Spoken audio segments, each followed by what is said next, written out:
leave this material world and go to the spiritual world where everything is eternal, blissful, full of knowledge, ultimate happiness does not exist in this material world. The only happiness there is in this material world is called flickering. Sukhalam dukkhalam. It means flickering happiness mixed with pain. Yeah, sukha dukkha. Then this material world is called sukhalam dukkhalam, a place of mixed suffering and enjoyment. So you may get a little enjoyment, yes.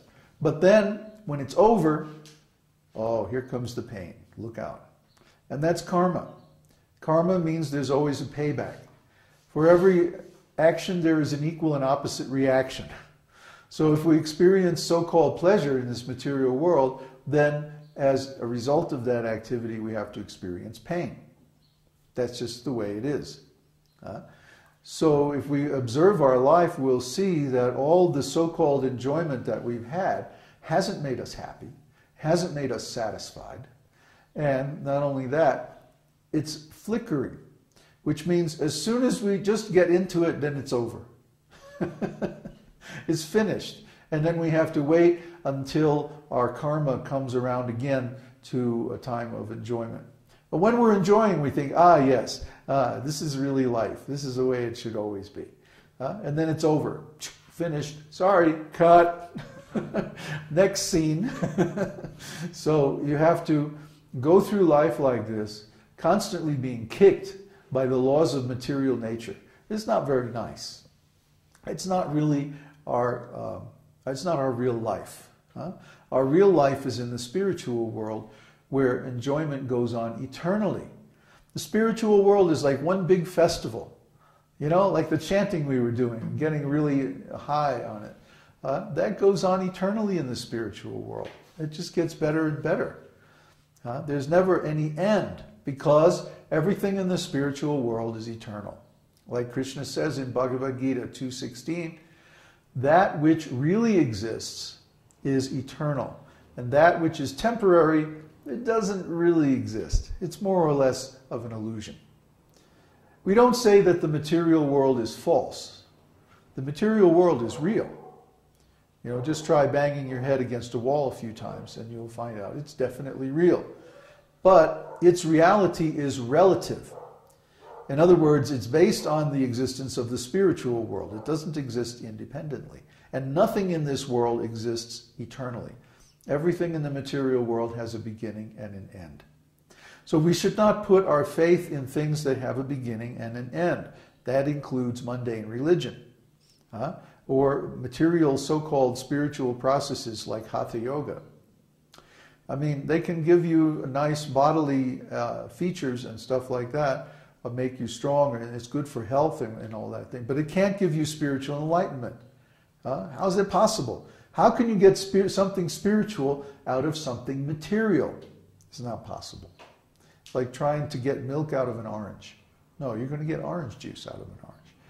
So when we work in this material world with our material senses, unless the work that we do is in relation with Krishna, then its result is going to be temporary and material.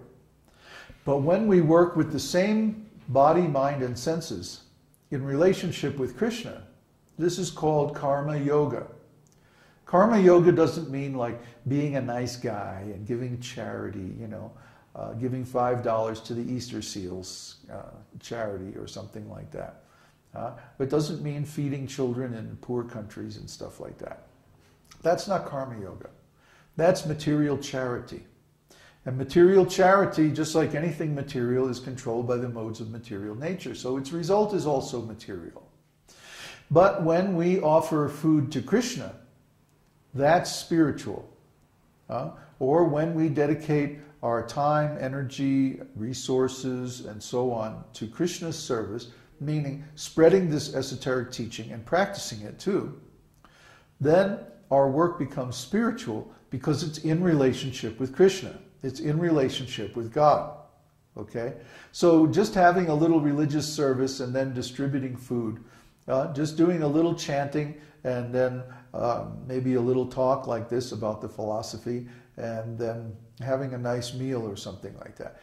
That's spiritual. That's karma yoga. Okay? One should use one's resources, time, and energy to support the mission of Krishna, to accomplish the purposes of Krishna, as stated in Bhagavad Gita. And what is his purpose? Manmana bhava madbhakto madhyaji mang namaskuru. He says, always think of me and become my devotee. Worship me and offer your homage unto me.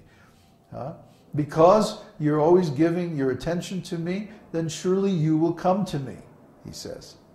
So he also says that what you think of at the time of death determines your destination in the next life. So what do we think of at the time of death? Well, has anybody ever read about near-death experiences? Well, what happens? The person sees their whole life flash before their eyes in a few seconds. So what are we going to think of at the time of death? We're going to think of everything that we did in our whole life. Every impression, every act, every experience that we had in our whole life is going to pass before our mind's eye at the time of death. So if our life is full of mundane activities and material impressions and just plain old physical work, then at the time of death, that's what we're going to think of. But if our life is full of chanting and studying the scriptures and doing service for the cause of Krishna in this world, then that's what we're going to think of at the time of death, and we're going to go to the spiritual world. So that's our process. The process is very simple, actually. It's simple for one who is sincere. If someone's not sincere, then, oh my goodness, it gets very complicated. But for someone who's sincere, it's very simple because it's based on love. What is love, really? Love means service. If I say, oh, I love you, what value is that? It's just a sentiment. And tomorrow I could decide, oh no, actually I love somebody else. So what's the value of that? But if someone gives service, then we know their love is sincere. So we meet many people who say, oh yes, yes, I love Krishna, yes, yes, very nice. But then are they giving service? No. Are they sending donations to help us establish our preaching activities? No. Are they traveling, all across the world like Florian did, to come all the way to Mexico just to work with us? No. What are they doing? Oh, they're going out with their girlfriend, and they're going to the store, and they're watching television, and then maybe once a week or so they check in on the website just to see, what Babaji's up to. Well, this is a spectator sport. This will not help you. You have to be active. You have to engage your initiative. You have to engage your intelligence. Think about this teaching. Try to understand it. That's what it means to change your ontology from material to spiritual. How many times have we talked about that? Thousands. But what does it really mean? It means that we don't seek happiness in this material world. Instead, we seek our happiness in the spiritual world where real happiness is actually available. That way, we don't get frustrated by trying to do something that's impossible. Material happiness is impossible. It's very fleeting. Here today, gone tomorrow. A fool and his money are soon parted. These are all material sayings. But they're true. They have a grain of truth in them because they illustrate the temporary nature of material happiness. Easy come, easy go. How many times have we heard that? So if someone takes this teaching very casually, like entertainment or something like that. Oh yeah, I'm just going to go to the website, watch a couple of videos, and then, go out with my friends and whatever. That's not going to help you.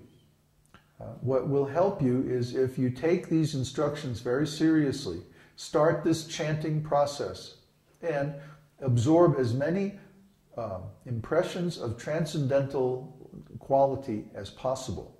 That will really help you. That will change your consciousness.